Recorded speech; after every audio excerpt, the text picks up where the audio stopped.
آج کی شب میں قرآن عظیم کے 17 پارے مکمل ہو چکے ہیں۔ اللہ عز و جل بقیہ قرآن عظیم کو صحیح تجوید سے پڑھنے اور آپ سب کو سماعت کرنے کی توفیق عطا فرمائے۔ آج ہم نے سورہ انبیاء اور سورہ حج کی تلاوت کی ہے۔ انبیاء یہ نبیوں کی جمع ہے، نبی کی جمع ہے۔ اس میں اللہ عز و جل نے کئی انبیاء اکرام علیہ السلام کا ذکر فرمایا، خصوصیت کے ساتھ سیدنا ابراہیم علیہ السلام اور حضرت ایوب علیہ السلام کے حالات بیان فرمائے، اور حضرت یونس علیہ السلام کے متعلق بھی۔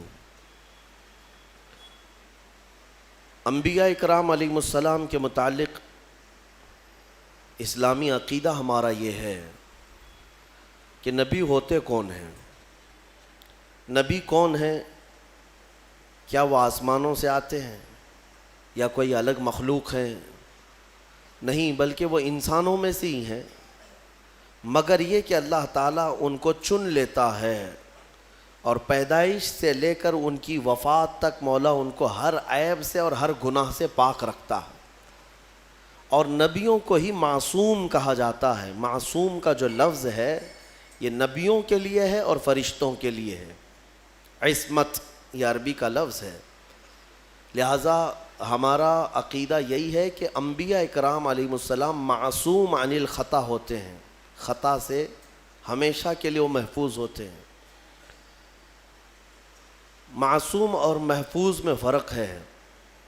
معصوم وہ ہے جو کبھی گناہ کر ہی نہیں سکتا، محفوظ وہ ہے جس کے اندر گناہ کرنے کی طاقت تو ہے لیکن اللہ نے اسے بچا رکھا ہے، محفوظ ہے وہ۔ بہرحال انبیاء اکرام علیہ السلام کے بارے میں یہ عقیدہ ہمیشہ رکھنا ہوگا آپ کو کہ وہ ہر عیب سے، گناہوں سے پاک ہوتے ہیں، اور ان سے ریلیٹڈ کسی بھی چیز کو ہلکے میں آپ نہیں لے سکتے۔ کسی بھی نبی کی ادنا سی توہین کرنا کفر ہے، اسلام سے وہ بندہ خارج ہو جائے گا۔ انبیاء اکرام علیہ السلام کے متعلق جو عقائد ہیں اس کو میں سرسری طور پر آپ کے سامنے رکھ رہا ہوں۔ نبی جو ہے یہ محنت سے اور عبادت سے نہیں بنتے۔ پرہیزگار ہو جائے تو نبی بن گئے، بہت زیادہ نمازیں پڑھی، بہت زیادہ اللہ کی بارگاہ میں دعائیں کی تو نبی بن گئے، نہیں۔ نبوت یہ کسب سے، محنت سے ملنے والی چیز نہیں ہے، بلکہ یہ اللہ کی عطا ہے، اور اللہ تعالیٰ نے روحوں میں ہی چن لیا کہ کس کو نبی بنایا جائے گا۔ ابھی دنیا میں آنے سے پہلے ہی جب وہ روحیں ہماری جہاں تھیں، اللہ تعالیٰ نے ان روحوں میں ہی منتخب کر لیا کہ یہ لوگ نبی بنیں گے اور دنیا میں جائیں گے۔ اور وہ آتے کیوں ہیں؟ ایک قوم میں کبھی نبی آئے، کبھی ایک خاندان میں آئے، کبھی ایک شہر میں، کبھی ایک ملک میں، جیسی ضرورت رہی ویسے نبی آئے۔ اور نبیوں کا جو کام ہوا کرتا ہے وہ یہی ہے کہ بھولی بھٹکی قوم کو پھر سے اللہ کے راستے پر لے آنا، شرک سے، بت پرستی سے، کفر سے انہیں نجات دینا، اور ایک خدائے وحدہ لا شریک کی عبادت کی طرف انہیں مائل کرنا، یہ نبیوں کا اہم کام۔ اور ایک بات یاد رکھیں، آدم علیہ السلام سے لے کر میرے آقا صلی اللہ تعالیٰ علیہ وسلم تک جتنے نبی آئے، سارے نبیوں کا عقیدہ ایک ہی تھا، عقیدے میں کسی کے فرق نہیں۔ اللہ کے ایک ہونے میں سارے نبیوں کا اتفاق، قیامت کے قائم ہونے میں سارے نبیوں کا اتفاق، اللہ تعالیٰ کے فرشتے موجود ہیں اس پر سارے نبیوں کا اتفاق، تقدیر کے متعلق سارے نبی ایک ہی عقیدے کے مالک ہیں۔ ہاں، شریعتوں میں کچھ نہ کچھ بدلاؤ آتا رہا ہے۔ شریعت میں جو مسائل جینے کے ہیں، کچھ چیزیں کسی کے نزدیک حلال تھیں، کسی کے نزدیک حرام ہیں۔ پہلے کی امتوں میں کچھ چیزیں حلال تھیں، بعد میں حرام ہوئی۔ جیسے آدم علیہ السلام کی امت، ان کی اولاد تھی، بھائی بہن کا نکاح جائز تھا۔ کیوں؟ اس لیے کہ انسان تھے ہی نہیں، جو تھے انہی کی اولاد تھی، تو اب نسل کو بڑھایا کیسے جائے گا؟ انہی کی اولاد میں آج جو پیدا ہوتا لڑکا اور کل جو پیدا ہوتی لڑکی، یعنی حضرت حوا کو روزانہ ایک لڑکا اور ایک لڑکی پیدا ہوتے ہیں۔ یہ نسل انسانی کی ابتدا تھی، ایسے نہیں کہ 9 مہینے کے بعد پیدا ہوں گے۔ تو آج جو پیدا ہوتا لڑکا اور کل جو لڑکی پیدا ہوتی، ان کے ساتھ نکاح کر دیا جاتا، تو ان کی شریعت تھی آدم علیہ السلام کی، اور اس شریعت میں جائز تھا بھائی بہن کا نکاح، لیکن اس کے بعد جب نسل انسانی بڑھ گئی تو پھر یہ منسوخ ہو گیا، حکم ختم۔ اسی طرح سے آپ نے قرآن میں سنا بھی ہے سورہ یوسف کی تفصیل میں کہ حضرت یوسف علیہ السلام کو ان کے 11 بھائیوں نے اور عزیز مصر نے اور ان کے والد نے سجدہ کیا۔ سجدے کا لفظ سنا نا؟ تو یہ سجدہ کیا تھا؟ ان کی شریعت میں تعظیم کا سجدہ جائز تھا، تعظیم کے لیے، لیکن بعد میں شریعت محمدی میں یہ سجدہ بھی حرام قرار دیا۔ سجدے تعظیم بھی ہماری شریعت میں جائز نہیں، چاہے وہ حضور کے لیے ہو، کسی اور نبی کے لیے ہو، یا کسی ولی کے لیے ہو، یا کسی کی قبر کے لیے ہو، کسی کے لیے بھی جائز نہیں۔ میرے آقا صلی اللہ تعالیٰ علیہ وسلم نے سارے سجدے ختم فرمائے سوائے رب ذوالجلال کے سجدے کے، اللہ کا سجدہ بس، اس کے علاوہ کسی کے لیے سجدہ جائز نہیں۔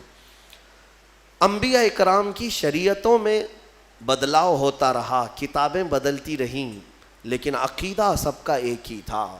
آدم علیہ السلام سے لے کر آج تک جو عقیدہ ہمارا ہے، یہ عقیدہ سب کا متفق ہے، ایک ہی ہے۔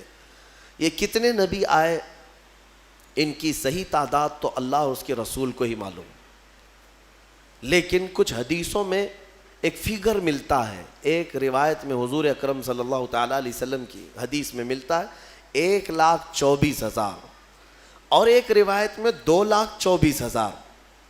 تو الگ الگ روایتیں آئی ہیں، صحابہ نے جو روایت کیا، اس لیے بزرگوں نے فرمایا، علماء نے فرمایا کہ صحیح تعداد تو اللہ ہی بہتر جانے، لیکن کبھی اگر کہنا ہوا تو یوں کہیں 1,24,000 کم و بیش کا لفظ ہم استعمال کرتے ہیں۔ کیوں؟ کم بھی ہو سکتے ہیں یا زیادہ بھی ہو سکتے ہیں، لیکن سب پر ہمارا ایمان ہے۔ لیکن یہاں ایک عقیدہ سنتے جائیے، اللہ کا نبی آپ کس کو کہیں گے؟ کسی کو بھی اللہ کا نبی کہنے کے لیے نام کے ساتھ آپ کو قرآن میں اس کا نام ہونا چاہیے یا رسول پاک سے سنا ہوا ہونا چاہیے۔ حضرت ابراہیم علیہ السلام نام کے ساتھ نبی ہم جانتے ہیں کہ نہیں؟ کیونکہ ان کا نام قرآن میں بھی آیا ہے اور حضور کی زبان پر بھی آیا ہے۔ اسماعیل علیہ السلام، موسیٰ علیہ السلام، عیسیٰ علیہ السلام، داؤد علیہ السلام، سلیمان علیہ السلام، یہ انبیاء وہ ہیں جن کے نام قرآن میں آئے اور احادیث میں بھی آئے۔ کل 26 نبیوں کے نام قرآن میں آئے۔ کتنے؟ 26 نبیوں کے نام قرآن پاک میں آئے، اور کچھ ان کے علاوہ احادیث میں نام آئے ہیں، کل ملا کر کے 40 نام ہوں گے۔ اگر 40 نام ہیں تو باقی 1,24,000 کہاں ہیں؟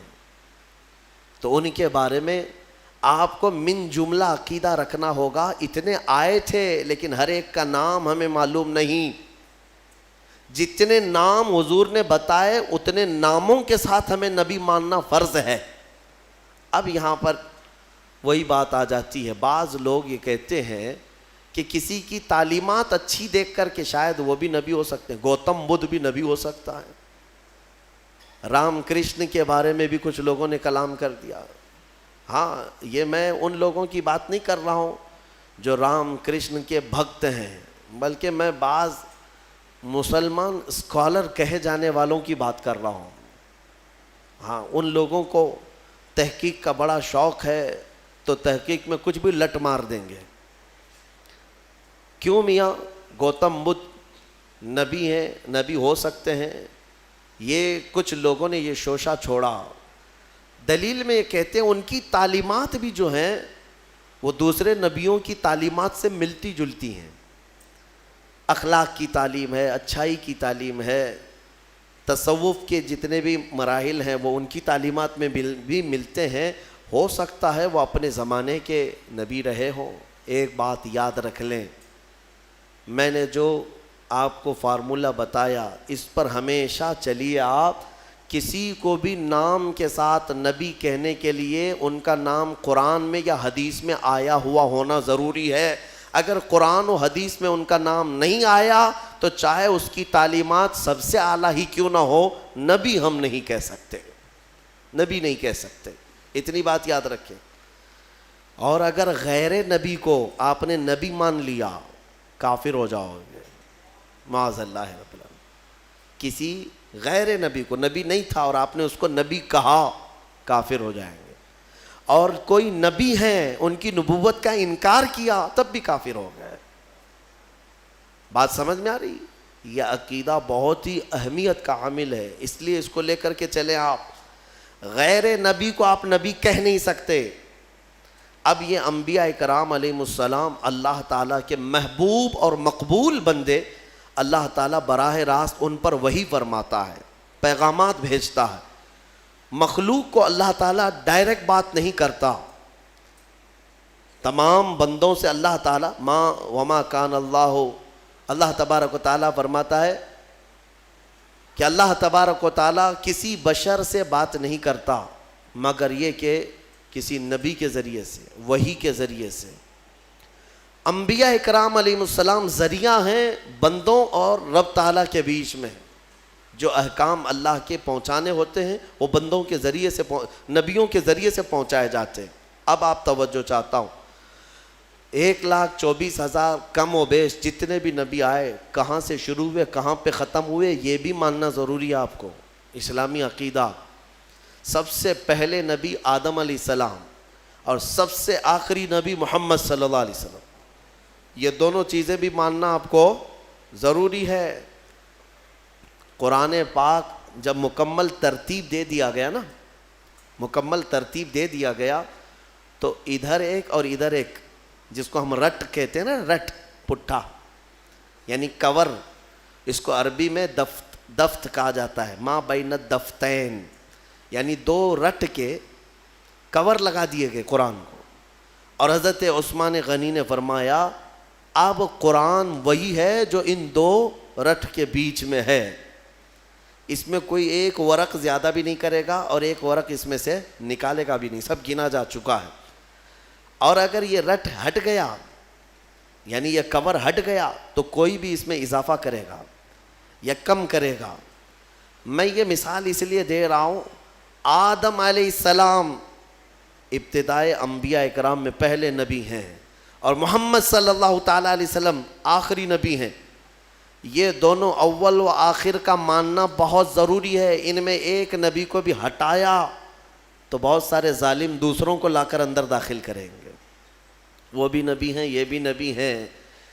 اور اسی لیے انبیاء کرام میں ایمان کی جب بات آتی ہے تو خاص طور پر ہم یہ ذکر کرتے ہیں سارے نبیوں کو ماننا ہمارے لیے ضروری ہے، سارے نبیوں پر ایمان ہے. لیکن محمد صلی اللہ تعالیٰ علیہ وسلم کے بارے میں کچھ عقیدے الگ ہیں، خاص ہیں. وہ یہ ہے کہ وہ نبی بھی ہیں، رسول بھی ہیں، افضل الرسل بھی ہیں، سید الانبیاء بھی ہیں. یہ سب ماننا ہر مومن کے لیے ضروری ہے. وہ امام الانبیاء بھی ہیں، امام الاولین امام الآخرین بھی ہیں. اور سب سے مضبوط چیز یہ ماننا ضروری ہے کہ میرے محمد صلی اللہ علیہ وسلم خاتم النبیین ہیں. اب ان کے بعد کوئی نبی نہیں آ سکتا. اگر کسی نے نبوت کا دعویٰ کیا میرے آقا کے بعد، حدیث میں اس کو دجال کہا گیا ہے. وہ دجال ہے. دجال کسے کہتے؟ سب سے بڑا جھوٹا. وہ جو بڑا دجال آئے گا وہ بعد میں آئے گا، لیکن جو نبوت کا دعویٰ کرتے ہیں وہ بھی دجال ہیں. حضور کی ایک حدیث میں میرے آقا نے فرمایا میرے بعد تم دیکھو کہ قریب 30 دجال آئیں گے اور سب نبوت کا دعویٰ کریں گے. حضور کے انتقال کے، وفات کے فوراً بعد ہی 2 دجال ظاہر ہو گئے تھے، مسیلمہ کذاب اور اسود عنسی. یہ دونوں نے نبوت کا دعویٰ اسی زمانے میں کر دیا تھا اور دونوں مارے گئے ہیں، مسیلمہ کذاب اور اسود عنسی. حضرت خالد بن ولید کے لشکر میں یہ دونوں مارے گئے ہیں. ان دونوں جھوٹوں کو قتل کر دیا گیا. اور بہت سارے دنیا میں ایسے آئے اور مارے گئے. اس کے بعد یہ ایک ہمارے لیے سوئے قسمت ہے کہ ہندوستان میں بھی یہ داغ آیا. قادیان پنجاب کا ایک علاقہ ہے، وہاں ایک کانا شخص پیدا ہوا جس کا نام غلام احمد تھا. انگریزوں نے اسے پالا تھا اور بڑا کر کے اس کو تعلیم دے کر کے پھر اس سے نبوت کا دعویٰ بھی کروایا. قادیانیت ایک پورا کا پورا آج ایک فرقہ ہے، ایک پورا دین پھیلا دیا۔ مرزا غلام احمد قادیانی، اس نے نبوت کا دعویٰ کیا، یہ 100 سال پہلے کی بات کر رہا ہوں، وہاں وہ انگلش نبی بن کر کے آیا تھا، اور لوگوں میں اپنے نبی ہونے کا بلکہ عیسیٰ علیہ السلام سے افضل ہونے کا بھی دعویٰ کرتا تھا، اور بھینگا تھا، کانا تھا، ایک آنکھ سے کمزور تھا۔ عیسیٰ علیہ السلام کے بارے میں تو ہے کہ وہ مادر ذات اندھوں کو شفا دیا کرتے تھے، اور یہ غلام احمد خود ہی کانا تھا، اپنی آنکھ درست نہیں کر سکا، اور کہتا ہے میں عیسیٰ سے افضل ہوں، عیسیٰ علیہ السلام سے افضل۔ اس کے بھی کچھ ماننے والے ہو گئے، آج انہوں نے نام الگ رکھ لیا ہے، احمدی جماعت۔ قادیانی کہیں گے تو جلدی پہچان لیں گے سارے لوگ، تو جماعت احمدیہ، احمدی جماعت، اور یہ کہتے ہیں ٹرو اسلام، سچا اسلام یہی ہے۔ ان خبیثوں نے انٹرنیٹ پر ایسی بھرمار رکھی ہے کہ جب بھی کوئی اسلام سرچ کرنے پر جاتا ہے بھولا بھالا نوجوان، تو سب سے پہلے ان کی ویب سائٹ اتر جاتی ہیں۔ اسلام کے نام پر انہوں نے جال پھیلا رکھا ہے، اتنی روایتیں گڑ گڑ کر کے نئی نئی باتیں بنا کر رکھا ہے۔ اسی لیے میں نوجوانوں سے کہتا ہوں ہمیشہ کہ سارا دین انٹرنیٹ سے مت سیکھو، ہاں کچھ معلومات ضرور اس میں ہو جائیں گی، لیکن کراس ویریفیکیشن کے لیے ضرور علماء سے رابطہ کیا کریں کہ یہ صحیح بھی ہے یا نہیں ہے، ورنہ ہم نے دیکھا ہے کہ گوگل والے بہت سارے چھوٹے چھوٹے راستوں میں پھنس جاتے ہیں، گوگل میپ پہ چلنے والے پھنستے ہیں، تو پھر یہ دین کا راستہ ہے، پتہ نہیں اس میں کہاں کہاں پھنسا دیا جائے گا۔ تو یہ غلام احمد قادیانی، اس نے جھوٹی نبوت کا دعویٰ کیا، اور اس نے یہ بھی دعویٰ کیا کہ میرے پاس فرشتے بھی آتے ہیں، انگلش میں وہی لے کے آتے ہیں، انگلش میں وہی لے کر کے آتے ہیں، اور اس نے کتابیں بھی لکھ دیں، 17-18 کتابیں لکھی، اور سب میں الگ الگ تعلیمات بھر دیا۔ جیسے حضور پاک صلی اللہ تعالیٰ علیہ وسلم کی حدیثیں ہیں، اس کو چرا چرا کر کے الگ الگ مضمون کی کتابیں لکھ دیا۔ آپ کو میں ایک بات بتا دوں، اس نے خود اپنے ہاتھوں سے کتاب لکھا ہے، جبکہ 1,24,000 کم و بیش جتنے نبی آئے، ان نبیوں کے بارے میں ایک روایت متفقہ ہے کہ کسی بھی نبی نے اپنے ہاتھ سے کوئی وحی نہیں لکھی، اسی لیے تو میرے آقا صلی اللہ علیہ وسلم نے بھی نہیں لکھا۔ اور اس بات کو لے کر کچھ جاہل یہ سمجھتے ہیں کہ حضور کو لکھنا نہیں آتا تھا، ارے نبیوں کی شان ہے وہ لکھتے نہیں تھے، کیوں؟ اس لیے کہ نبی کا حافظہ ایسا ہوتا ہے کہ اسے لکھنے کی ضرورت ہی نہیں ہوتی، ضرورت نہیں، ہاں لیکن لکھوایا جاتا تھا، حضور نے لکھوایا ہے صحابہ سے، اور یہ مردود تو خود ہی لکھتا تھا، ساری کتابیں خود ہی لکھا، اور پھر بعد میں مارا بھی گیا، ختم بھی ہو گیا۔ انہوں نے ایک گند پھیلا رکھی ہے، فرشتوں کا نام بھی ٹیسو ٹیسو میسو میسو، نہ جبرائیل نہ میکائیل نہ اسرافیل نہ اسرافیل، ٹیسو ٹیسو میسو میسو، جو وہی لے کر کے آتے تھے۔ نعوذ باللہ من ذالک، انہوں نے ایک دین کو مذاق بنایا۔ اس طرح کے اور بھی جھوٹے نکلیں گے، نبوت کا دعویٰ کریں گے تو فوراً پہچان لینا کہ یہ ہمارے زمانے کا دجال ہے۔ دجال کہتے ہیں سب سے زیادہ جھوٹ بولنے والا، سب سے زیادہ جھوٹ بولنے والا، اس کو کیا کہتے ہیں عربی میں؟ دجال۔ اور دنیا کا سب سے بڑا جھوٹ کہ حضور کے بعد کوئی نبی پیدا ہوگا، یہ دنیا کا سب سے بڑا جھوٹ ہے، اور جس نے کہا وہ دجال ہے۔ اور ابھی فی زمانہ ہمارے ہاں جو دجال ہے وہ ہماری کرنٹ میڈیا ہے، میڈیا، نیوز کے اینکر، یہ تقریباً یہ دجال کے چیلے ہیں، یعنی چھوٹے چھوٹے دجال ہیں، کیونکہ جھوٹ جتنا زیادہ بولتا ہے عربی میں اس کو دجال کہتے ہیں۔ دجل عربی کا لفظ ہے حقیقت کو چھپا دینا، حقیقت کو چھپا دینا۔ ہاں یہ کہیں گے گھر چوری ہو گیا، دیکھا ہے چور سامنے سے جا رہا ہے، نہیں میاں وہ تو لومڑی نے چوری کیا ہے، اور پوری دنیا کو باور بھی کرا دیا جائے گا لومڑی نے چوری کیا ہے۔ یہ جو دجل ہے اس کو دجال کہتے ہیں، یہ جھوٹ۔ بہرحال انبیاء اکرام علیہ السلام کے متعلق یہ عقائد آپ کے ذہن نشین رہیں کہ یہ بہت ہی اہمیت کے حامل ہیں۔ نبوت کے متعلق جو عقائد ہے، اے میرے عزیزو، اس میں کبھی گمراہی نہ آئے۔ ابھی ماضی میں 4-6 مہینے پہلے ہی ہم سے کچھ لوگ بار بار مطالبہ کر رہے تھے کہ ایک ہندوستان میں کوئی رام پال نام سے شخص ہے جس نے تعلیمات وغیرہ کے ذریعے سے اپنے آپ کو یہ ثابت کرنا شروع کیا کہ محمد کے بعد میں آخری نبی ہوں. تمہارا کیا تعلق ہے نبوت سے؟ ادھر کیوں آ گئے؟ وہ انت بھکتی زیادہ اچھی ہے تمہارے لیے، وہیں پر رہتے. لیکن اس کے چیلے بار بار مجھے کہتے ہیں کہ ہمارے ساتھ بھی مباہلہ کر لو، ہمارے ساتھ بھی مقابلہ کر لو.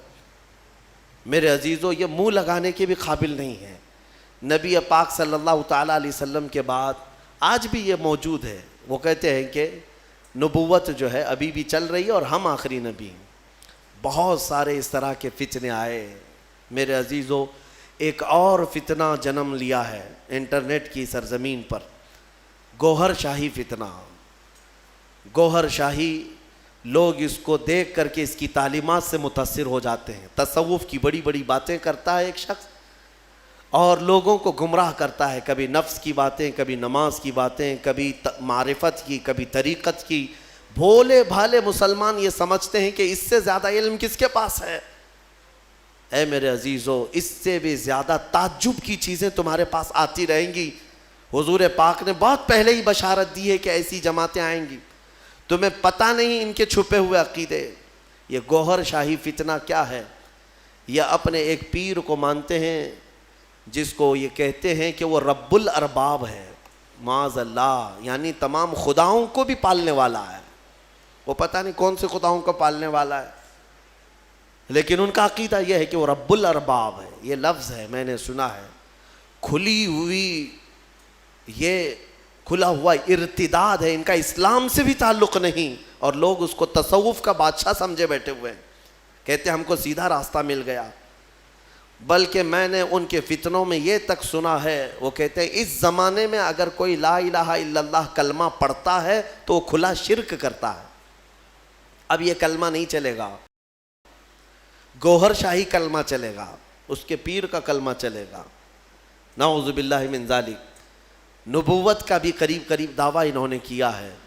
اور جانتے ہیں یہ گوہر شاہی جو ایک فرقہ ہے، ریاض نام سے کوئی ان کا گرو گھنٹال ہے، اس کو اس بڑی پیمانے پر مانتے ہیں کہ یہ تسبیح میں کیا پڑھتے ہیں؟ ہم تو سبحان اللہ کہتے ہیں، وہ سبحان الریاض کہتے ہیں.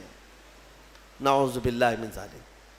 میں بھولے بھالے سنی مسلمانوں کو سمجھانا چاہوں گا کہ صرف جو دکھنے والی چکا چوند ہے اس پر مت چلے جانا. ان کا چھپا ہوا زہر اتنا خطرناک ہے کہ تم بے ایمان ہو جاؤ گے، کفر کی موت مر جاؤ گے، تمہیں پتہ بھی نہیں چلے گا. ہو سکتا ہے 90 باتیں ان کی اچھی لگتی ہوں، تصوف کی، طریقت کی، معرفت کی، لوگوں کو کا دل موہ لیتی ہیں باتیں. انسان کے اندر کی حقیقت بتا رہا ہے، انسان کے عروج و ارتقاء کی منزلیں بتا رہا ہے، انسان کے برزخی زندگی بتا رہا ہے. تو لوگوں کو نیا پن اچھا لگتا ہے، اٹریکٹ ہوتے ادھر چلے جاتے ہیں. لیکن تمہیں پتہ نہیں اس اٹریکشن میں آپ کب کے دین کھو بیٹھتے ہو، ایمان چلا جاتا ہے. جو شخص دنیا میں اپنے پیر کو یہ عقیدہ رکھتا ہو کہ یہ رب الارباب ہے، یعنی رب کو بھی پالنے والا ہے معاذ اللہ، اور یہ عقیدہ رکھتا ہو کہ تسبیح اسی کی پڑھی جائے گی، اور یہ عقیدہ رکھتا ہو کہ کلمہ اس زمانے میں لا الہ الا اللہ پڑھنا کھلا شرک ہے، نعوذ باللہ، پھر اس کا دین اسلام سے کیا تعلق ہے؟ یہ یہودیوں کے پالے ہوئے وہ لوگ ہیں جو اسلام کو پڑھتے ہیں اور اسلامی لباس پہن کر کے ہماری جماعتوں میں آتے ہیں. لہٰذا میں سب کو الرٹ کرنا چاہوں گا، اس فتنے سے اپنے آپ کو بچاؤ. میں بہت دور دور جا کر کے دیکھا، چھوٹے چھوٹے علاقوں میں صرف انٹرنیٹ کو دیکھ کر کے لوگ اس کے مرید ہو گئے، اس کے گرویدہ ہو گئے، اس کے پیچھے ہو گئے. کسی وقت انشاءاللہ العزیز میں پورا آپریشن کروں گا اس کا، اس لیے کہ میں بہکتے ہوئے کئی لوگوں کو دیکھا ہے. بہرحال آج سورہ انبیاء کی ہم نے تلاوت کی. مختصراً میں عرض کروں، حضرت سیدنا ابراہیم علی نبینا علیہ الصلاۃ والتسلیم کا ذکر یہاں پر ہے. وہ جو آپ کے بچپن میں واقعہ پیش آیا کہ آپ تنہا اپنی آبادی میں تھے جو اللہ کی عبادت کرتے تھے. باقی سب کے سب وہاں پر بتوں کی پرستش والے، کچھ ستارہ پرست تھے، کچھ سورج کے پوجا والے تھے۔ ان سارے مشرکین کے بیچ میں تنہا ابراہیم علیہ السلام ہیں جو اللہ رب العزت کی عبادت کرتے اور لوگوں کو بلاتے بھی تھے کہ اس دین کی طرف آؤ۔ سگے چچا کو بلایا، آزر جو مشرک رہا، حضرت ابراہیم علیہ السلام کی دعوت پر وہ نہیں آتے۔ بتوں کا تو ایک بہت بڑا میلہ لگتا تھا، اتنے بڑے وہاں پر تراشے ہوئے ان کے اپنے خدا تھے جن کے پاس منتیں مانگی جاتی، اعتکاف کرتے، نظر و نیاز کرتے، اس زمانے کے جیسے طریقے تھے ان کے۔ ایک مرتبہ ایسا ہوا کہ وہ لوگ پورے کے پورے گاؤں کے باہر میلے میں گئے تھے اور گاؤں میں کوئی نہیں تھا، ابراہیم علیہ السلام اکیلے آئے یہ جھوٹے خداؤں کے پاس، کلاڑی اپنے ہاتھ میں لے کر ایک ایک کو مارتے اور گراتے چلے گئے، سب کو توڑتے چلے گئے اور ان سے کہتے بھی تھے کہ میں مار رہا ہوں، بچا لو اپنے آپ کو۔ کون بچاتا؟ وہ اپنے جسم سے مکھی نہیں ہٹا سکتے۔ پھر اس کے بعد سارے لوگوں کو زمین بوس کر کے بڑے بت کے گلے میں کلاڑی لٹکا دیا، جو سب سے بڑا تھا اس کے گلے میں کلاڑی لٹکایا اور واپس چلے آئے۔ شام کو جب لوگ آئے گاؤں والے، اپنے خداؤں کا یہ حشر دیکھا تو آگ بگولا ہو گئے۔ یہ سب ایسی درگت کس نے بنائی ان کی؟ قرآن میں اللہ تعالیٰ فرماتا ہے قالوا من فعل هذا بآلهتنا، سب کہنے لگے کہ کس نے کیا ہمارے خداؤں کے ساتھ ایسے؟ پھر سب آپس میں بات کرنے لگے، قالوا سمعنا فتى يذكرهم يقال له ابراہیم، ہم نے سنا ہے کہ ایک نوجوان رہتا ہے جس کا نام ابراہیم ہے، اسی نے کیا ہوگا، وہ اکیلا نہیں آیا تھا ہمارے ساتھ۔ تو لوگوں نے کہا بلاؤ اس کو۔ بادشاہ وقت کے سامنے بلایا گیا اور پوچھا گیا اَأَنْتَ فَعَلْتَ هَذَا بِآلِهَتِنَا یا ابراہیم، اے ابراہیم ہمارے خداؤں کے ساتھ تو نے ایسا کیا ہے؟ یہ سب ایسی درگت ان کی تو نے بنائی، سب ٹکڑے ٹکڑے نیچے گرے ہوئے ہیں۔ قال بل فعلہ کبیرہم، ابراہیم علیہ السلام نے کہا نہیں، ان کے بڑے نے کیا ہے، ان کے ساتھ ان کے بڑے نے کیا ہے۔ بڑا بہت موجود تھا نا، بڑا جس کی کلاڑی گلے میں لٹک رہی تھی، تو لوگ حیرت میں رہ گئے کہ ایک بڑے نے چھوٹوں کو سب کو کیسے مار دیا۔ ابراہیم علیہ السلام نے ذو معنی بات کی تھی، یعنی جس کو دو معنی والی بات کہا جاتا ہے۔ وہ تو جاہل سمجھ رہے تھے کہ ابراہیم نے کہا ہمارے بڑے خدا نے سب ایسا کیا، جبکہ ابراہیم علیہ السلام کی نیت یہ تھی کہ ان کا بڑا تو میں ہی ہوں، ان کا بڑا میں ہی ہوں، ان کے بڑے نے کیا ہے، آپ سچ ہی بول رہے تھے۔ لوگوں نے کہا ان کا بڑا ایسا کیسے کر سکتا ہے، ایسے کیسے کر سکتا ہے؟ تو آپ نے کہا باقی تو سب مرے ہیں، ایک تو کھڑا ہے، اس سے پوچھو کس نے کیا، ایک تو ابھی باقی ہے نا، اسی سے پوچھو باقی سب کے ساتھ ایسے کس نے کیا۔ تو سب غصے میں لال پیلے ہو گئے، کہا کہ تم ہمارے خداؤں کے بارے میں ایسی ایسی باتیں کرتے ہو۔ تو ابراہیم علیہ السلام نے کیا جملہ کہا کہ اُفٍ لَكُمْ وَلِمَا تَعْبُدُونَ مِن دُونِ اللَّهِ أَفَلَا تَعْقِلُونَ، لعنت ہے تم لوگوں پر، اللہ کے سوا دوسروں کی عبادت کرتے ہو، ایسوں کی جو نہ اپنے آپ کو بچا پا رہے ہیں، نہ کسی کو نفع دے سکتے ہیں، نہ نقصان دے سکتے ہیں، ایسوں کی عبادت کرتے ہو۔ اب ظاہر سی بات ہے حق بات کڑوی ہوتی ہے، کڑوی لگتی ہے، ہوتی نہیں ہے، لگتی ہے۔ کچھ لوگوں کو جن کو قبول نہ کرنا ہو، اور غصے میں ان لوگوں نے ابراہیم علیہ السلام کے خلاف ایک محاذ چھیڑ دیا، حکم ہوا کہ ایک آگ لگائی جائے اور انہیں جلایا جائے۔ یہ سن نہیں پاتے ہیں، حالانکہ جو حقیقت ہے وہ بتاؤ تو لال پیلے ہو جائیں گے، غصے میں آ جائیں گے۔ یہ برسوں سے چلا آ رہا ہے، برسوں سے ایسا ہے۔ ابراہیم علیہ السلام کو آگ میں ڈالنے کے لیے انہوں نے جو آگ لگائی، تفسیر میں اس کے لیے فرمایا گیا 1 مہینے تک جلاتے رہے، 1 مہینے تک سارے لوگ لکڑیاں جمع کیے، جنگل کاٹ کاٹ کر کے انہوں نے لکڑیوں کا اوٹ لگا دیا۔ آگ جب بھڑکائی گئی، اندازہ تو کیجئے ایک ابراہیم علیہ السلام کو ڈالنا تھا، تو اتنی آگ کی کیا ضرورت ہے، اتنی آگ کی کیا ضرورت ہے؟ یہ مشرکین کی فطرت ہے کہ انتقام جب لینے کی بات آتی ہے تو یہ بھڑک جاتے ہیں اور بہت ہی زیادہ بڑے پیمانے پر نقصان پہنچانے کے پلان بناتے ہیں، پہلی چیز سے بھی عادت رہی ہے۔ اتنی بڑی آگ لگائی، یہاں تک کہ اوپر سے اگر کوئی پرندہ بھی جاتا تو جل جاتا، اس آگ کی گرمی اتنی تھی۔ اور سب سے پہلے ان لوگوں نے منجنیق بنائی، منجنیق جس میں پتھر رکھ کر کے، جو توپ ہوتا ہے نا، توپ جس طرح اڑاتے ہیں، وہ ابراہیم علیہ السلام کے لیے بنائی گئی سب سے پہلے، کیونکہ قریب میں جا کر کے ڈالے گا کون آگ میں، جو قریب جاتا وہ بھی جل جاتا۔ کافی دور 1 میل تک اس کی گرمی آ رہی تھی۔ منجنیق میں ابراہیم علیہ السلام کو رکھ کر کے اڑایا گیا تاکہ آگ میں وہ اچھل کر کے جائیں، قریب تک تو کوئی جا نہیں سکتا تھا۔ انہوں نے منجنیق میں رکھ کر کے ابراہیم علیہ السلام کو اڑایا۔ جب ابراہیم علیہ السلام آگ میں گرے جا رہے تھے تو اللہ رب العزت نے جبرائیل امین کو بھیجا کہ فوراً جاؤ ابراہیم کے پاس اور ان کو آگ سے بچاؤ۔ جبرائیل آئے اور کہنے لگے الک حاجت یا خلیل اللہ، اے اللہ کے خلیل کوئی حاجت ہو تو بتا دے، آگ میں گرنے کے قریب ہیں۔ ابراہیم علیہ السلام کہتے ہیں حاجت تو ہے مگر تم سے نہیں، میرے رب ذوالجلال سے۔ یہ توکل تھا، یقین تھا۔ اللہ تعالیٰ فوراً فرماتا ہے قلنا یا نار کونی بردن و سلاما علی ابراہیم، ہم نے کہا اے آگ ابراہیم پر ٹھنڈی ہو جا، سلامتی والی ہو جا۔ اللہ کا یہ حکم تھا، یا نارو، اے آگ۔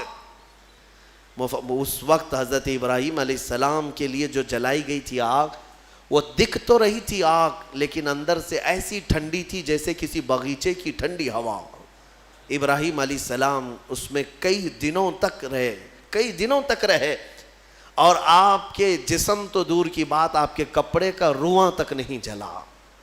اور اتنا ہی نہیں، روایات میں ملتا ہے کہ اس زمانے میں پوری دنیا میں جہاں جہاں آگ جل رہی تھی ساری آگ ٹھنڈی ہو گئی تھی، کیونکہ اللہ نے فرمایا یا نارو، اے آگ ٹھنڈی ہو جا۔ تو ہر آگ نے یہ محسوس کیا کہ یہ حکم میرے لیے تو نہیں ہے، دنیا میں جہاں جہاں آگ جل رہی تھی سب ٹھنڈی ہو گئی۔ ابراہیم علیہ السلام کے لیے ٹھنڈی کی گئی تھی ایک آگ، لیکن دنیا کی ہر آگ ٹھنڈی ہوئی ہے۔ اسی لیے ہمارا یہ عقیدہ ہے کہ اللہ تبارک و تعالیٰ جب اپنے محبوب بندوں کی محبت میں رحمتیں اتارتا ہے یا ان کے آس پاس سے عذاب اٹھاتا ہے تو جو قریب میں ہوتا ہے سب کو بھی وہ برکت میسر آ جاتی ہے، وہ برکت مل جاتی ہے۔ ابراہیم علیہ السلام کئی دنوں تک وہاں رہے اور اس کے بعد آگ بجھائی گئی، اور جب آگ کو ٹھنڈا کیا گیا تو ابراہیم علیہ السلام اپنے کپڑے جھاڑتے ہوئے کئی دنوں کے بعد آگ سے باہر آ رہے ہیں۔ میرے عزیزو، وہاں کیسے رہے آپ؟ یہاں تک کہ روایات بتاتی ہیں کہ ابراہیم علیہ السلام کو اس آگ کے اندر پھل بھی ملتے تھے، غذا بھی ملتی تھی، پانی بھی ملتا تھا، ساری نعمتیں ملتی تھی، اور کھاتے بھی رہتے تھے، پیتے بھی رہتے تھے۔ یعنی ابراہیم علیہ السلام کے لیے اللہ تعالیٰ نے وہ مکمل ایک بہترین آرام دہ باغیچہ بنایا۔ یہ مولا کی شان ہے، وہ جب آگ کو چاہے ٹھنڈا فرمائے اور کبھی ٹھنڈے کو چاہے تو وہ آگ بھی بناتے، اس کی قدرت کے فیصلے۔ ابراہیم علیہ السلام جب باہر آئے تو جانتے ہیں وہاں پر موجود لوگ جنہوں نے دیکھا وہ ابراہیم علیہ السلام پر ایمان لے آئے۔ اب ابراہیم علیہ السلام کے اس معجزے کے بعد گاؤں والے اور پریشان ہو گئے، جس کو ہم ہمیشہ کے لیے ختم کرنا چاہ رہے تھے، اب تو یہ آگ سے باہر آنے کے بعد ہمارا آدھا گاؤں اپنے دین میں لے لیا ہے۔ اور ابراہیم علیہ السلام کے پیروکار اور بڑھ گئے۔ پھر وہاں سے ہجرت کر کے آپ کو بابل، یہ شہر عراق کا ہے، بابل، آج بھی وہ عراق کا شہر موجود ہے، بابل، انگلش میں اس کو بیبیلون کہتے ہیں، دنیا کی سب سے پرانی آبادی جہاں ہے۔ یہاں سے ہجرت کر کے پھر ابراہیم علیہ السلام فلسطین آئے جو مصر کا حصہ تھا۔ عزیزان گرامی، اس میں دو باتیں یہاں پر نقل کی جاتی ہیں۔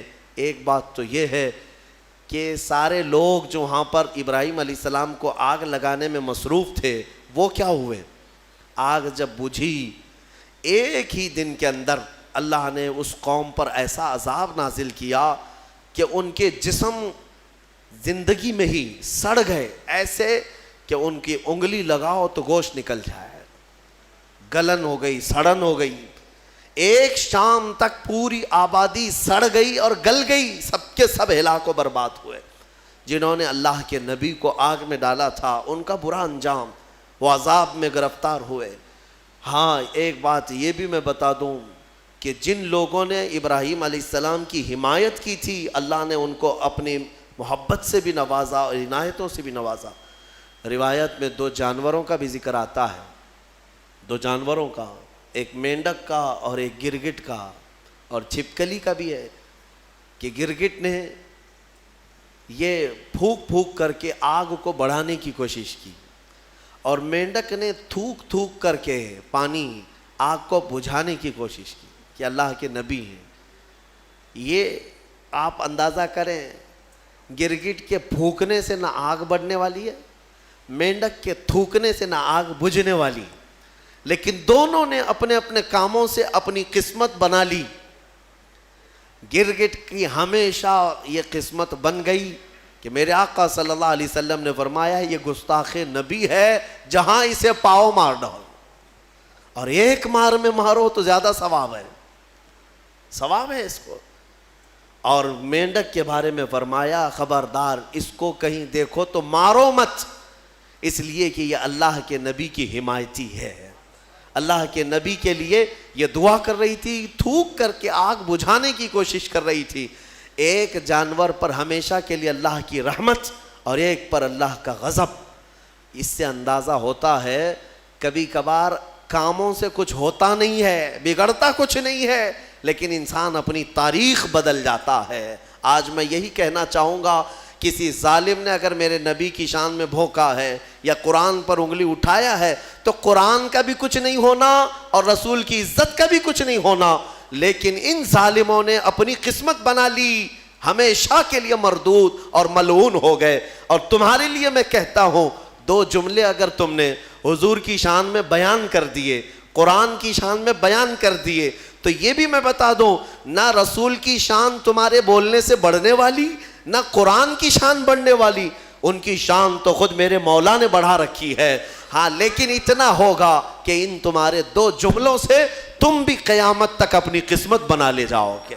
ہاں تم پر لوگ آئیں گے، رحمتوں کے پھول برسائیں گے۔ ہاں ایک زمانے میں کوئی آیا تھا، جب کوئی گالی دے رہا تھا میرے مصطفیٰ کو کہ پیٹھ پیچھے کا علم نہیں، لیکن ایک عاشق تھا جو کہہ رہا تھا اور کوئی غیب کیا تم سے نہا ہو بھلا، جب نہ خدا ہی چھپا تم پہ کروڑوں درود۔ دیکھیں یاد ہے 100 سال گزر گئے بریلی کے امام کو دنیا سے گئے ہوئے، لیکن آج بھی جب مجمع میں اس اعلیٰ حضرت کا ذکر آتا ہے تو ایسا لگتا ہے کہ مجمع میں ایک جان سی پڑ گئی ہے، روح آ گئی ہے۔ کیوں؟ اس لیے کہ اپنے زمانے میں قلم ہی تو اٹھایا تھا، قلم ہی اٹھایا اور اپنے گھر پر بیٹھ کر کے دفاع کیا رسول پاک کی عزت کا۔ اسی لیے میں کہتا ہوں یہ مت سمجھنا کہ تمہارے کہنے سے کیا ہونے والا ہے، تمہارے بولنے سے کیا ہونے والا ہے۔ ارے میں تو ایک چھوٹا آدمی حضور کی شان میں بول کر کے کیا کر لوں گا، باقی بڑے بڑے نکارے بج رہے ہیں، ایسا نہیں ہے میرے عزیزو۔ مینڈک نے صرف 2 بوند تھوکے تھے، لیکن صدیاں گزر گئی، آج بھی اس پر اللہ کی رحمت ہے۔ آگ بجھانے کی کوشش کی تھی، نبی کی حمایت کی تھی، اللہ نے آج تک اس پر رحمت کی ہے۔ اسی طرح آپ بھی اپنی قسمت کا حصہ لے سکتے ہو۔ دنیا بھونک رہی ہے تو بھونکنے دو، لیکن تم جب بھی جوش میں آئے یا جذبے میں آئے تو یوں کہا کرو، رہے گا یوں ہی ان کا چرچا رہے گا، پڑے خاک ہو جائیں جل جانے والے، خاک ہو جائیں عدو جل کر، مگر ہم تو رضا، دم میں جب تک دم ہے ذکر ان کا سناتے جائیں گے۔ تمہارے کہنے سے آپ کیا سمجھتے ہیں کچھ نہیں ہوگا؟ بہت ہوگا، بہت ہوگا۔ آنے والی 100 نسلیں بھی یاد رکھیں گی کہ نبی پر کوئی بھونک رہا تھا تو ایک عاشق جواب بھی دے رہا تھا، میرے مصطفیٰ کریم صلی اللہ علیہ وسلم کی عزت پر بات کر رہا تھا۔ یہ تاریخ بن جائے گی۔ یہی نہیں، قیامت کے دن بھی کروڑوں کا نہیں اربوں کا مجمع ہوگا، لیکن تمہارا نام لے کر میرے مصطفیٰ پکاریں گے۔ نام لے کر پکاریں گے، کہاں ہے فلاں بن فلاں؟ جب لوگ گالیاں دے رہے تھے تو تیری زبان میرے نغمات بول رہی تھی، جب لوگ ہرزہ سرائی کر رہے تھے تو کوئی کہہ رہا تھا محمد سید الکونین والثقلین والفریقین من عرب ومن عجم۔ 700 سال ہو گئے امام بوصیری کو دنیا سے گئے ہوئے، لیکن آج بھی ہمارے مجمع میں مولایا صلی وسلم کے قصیدے گنگنائے جاتے ہیں۔ کیوں؟ اس لیے کہ وہ ایک چٹائی پر بیٹھ کر کے ہی میرے مصطفیٰ کی شان بیان کیا۔ مولا نے امام بوصیری کو ہمیشہ کے لیے زندہ کر دیا، ہماری مجموع میں زندہ کر دیا۔ دیکھیں حضور کی شان میں جس نے بھی کہا وہ آج بھی زندہ ہیں، ان کے نغمات بھی زندہ ہیں، ان کے اشعار بھی زندہ ہیں۔ گستاخی کرنے والے آئے چلے گئے، کہاں ہے ان کا؟ ان کی گستاخیاں کہاں ہیں؟ نہیں ملیں گی تمہیں۔ لیکن ہر زمانے میں، ہر علاقے میں، ارے یہاں کرناٹک ہے آپ کا علاقہ، آپ کی زبان ویسے تو کنڑ ہے یا ہندی ہے یا جو بھی ہے، آپ کو عربی سے کیا تعلق ہے؟ عربی جانتے بھی نہیں ہو، لیکن جب کبھی کوئی مولا یا صلی وسلم دائماً ابدا پڑھتا ہے، سمجھ میں کچھ نہ آئے، ہاتھ بھی باندھ لیتے ہو، گردن بھی جھکا لیتے ہو۔ کیوں کرتے ہو؟ اس لیے کہ یہ عشق کی بولی ہے، عشق کی بولی ہے۔ اور ایک عاشق نے کہا تھا تنم فرسودہ جہاں پارا سے ہجراں یا رسول اللہ، دلم پژمردہ آوارا سے عصیاں یا رسول اللہ۔ فارسی کلام ہے، علامہ عبد الرحمن جامی کا لکھا ہوا ہے، لیکن جب ہم اردو والوں میں بھی پڑھتے ہیں تو گردنیں جھومنے لگ جاتی ہیں۔ کیوں؟ عشق کی بولی ہے، عشق کی بولی ہے۔ اور یہاں پر عشق کی بولی کے لیے نہ نسل دیکھی جاتی ہے، نہ رنگ دیکھا جاتا ہے کہ بولنے والا کون سی ذات کا ہے، حتیٰ کہ میں آپ کو یہ بتاؤں کہ بارڈر بھی نہیں دیکھے جاتے، ہندوستان کا ہے کہ پاکستان کا ہے، یہ بھی نہیں دیکھا جاتا۔ عشق کی بولی اگر بارڈر کے باہر سے آتی ہے تب بھی سویکار کیا جاتا ہے کہ نبی کی تعریف کر رہا ہے۔ محمد کی محبت دین حق کی شرط اول ہے، اسی میں ہو اگر خامی تو سب کچھ نامکمل ہے۔ وہاں سے اقبال پکار رہا ہے، دوسری زمین سے اقبال پکار رہا ہے کہ محمد سے وفا تو نے تو ہم تیرے ہیں، یہ جہاں چیز ہے کیا لوح و قلم تیرے ہیں۔ ہم نے اشعار دیکھے، زبان دیکھی، پھر یہ نہیں پوچھا کس خاندان سے ہے، کس ملک کا ہے، کس زمین پہ رہتا ہے، کس کا شاگرد ہے۔ ہم نے کچھ نہیں دیکھا، بلکہ اشعار میں مٹھاس تھی تو نغمات کو زبان پہ بھی چڑھا لیا اور سینے پہ بھی بسا لیا۔ میرے عزیزو اتنا ہی نہیں، دوسرے ملک میں جاؤ، افریقہ کی سرزمین ہے، مصر کی سرزمین ہے، مصر میں عربی لوگ ہیں، لیکن ہم نے باضابطہ دیکھا ہے مجلس ختم ہوتی تھی جمعہ کے دن، وہاں پر کئی علماء ہوتے، مجلس ختم ہونے کے بعد بڑے بڑے علماء، جامعہ ازہر کے بھی علماء ہوتے، اور کھڑے ہو کر کہتے تم ہندوستانی ہو؟ کہتے ہاں۔ کہو پھر وہ پڑھو مصطفیٰ جان رحمت پہ لاکھوں سلام۔ ان کو کیا سمجھ آتی تھی؟ کیا سمجھ ہے؟ ہم نے پوچھا بھی تھا سمجھتے ہیں آپ؟ کہتے نہیں سمجھ تو نہیں آتی، لیکن اس میں مٹھاس ہی کچھ اور لگتی ہے۔ یہ عشق کی بولیاں ہیں میرے عزیزو۔ جو نبی کی حمایت میں بولا، میرا مولا ہر زبان والے تک اس کی بات کو پہنچاتا ہے۔ میں نے خود اپنی زندگی میں تجربہ کر کے دیکھا۔ ہم نے آج سے 1 سال پہلے رمضان المبارک میں ہی ایک پاکھنڈی کو للکار کر کے کہا تھا، ہمارے سامنے مشکل سے 50-60 لوگ رہے ہوں گے، 50-60 لوگ رہے ہوں گے۔ ہمارا یہ جذبہ تھا، ہمارا یہ درد تھا کہ نبی کی حمایت میں یہاں بیٹھ کر پکاروں گا۔ لیکن بعد میں مہینے بھر بعد پتہ چلتا ہے کہ نیوزی لینڈ والوں نے بھی سنا ہے، امریکہ والوں نے بھی سنا ہے، آسٹریلیا والوں نے بھی سنا ہے، افریقہ والوں نے بھی سنا ہے، ہر خطے والوں نے سنا ہے، ہر جگہ سے فون آئے، ہر جگہ سے لوگوں نے مجھے سراہا، تعریفیں کی اور داد دیا، دعائیں کی۔ میں یہ سوچنے پر مجبور ہوا، ہبلی کی ایک چھوٹی سی مسجد میں بیٹھ کر اگر میرے مصطفیٰ کی شان بیان کرے تو نہ یہ انٹرنیٹ کا کمال ہے، نہ یہ فیس بک کا کمال ہے، بلکہ مولا رب العزت جب اپنے نبی کی حمایت میں اٹھنے والی آواز ہوتی ہے تو پھر ہر خطے کی زبان تک پہنچاتا ہے۔ تم کر کے تو دیکھو، نبیوں کی شان بیان کرنا اللہ تبارک و تعالیٰ پہنچانا اپنے ذمے لے لیتا ہے، پہنچانا اس کی شان میں ہے۔ مولا جب تک زندہ رکھے اپنے نبیوں کا حمایتی بنا کر رکھے، اور میرے آقا کے قدموں میں ہماری موت عطا فرمائے۔ وآخر دعوانا ان الحمد للہ رب العالمین۔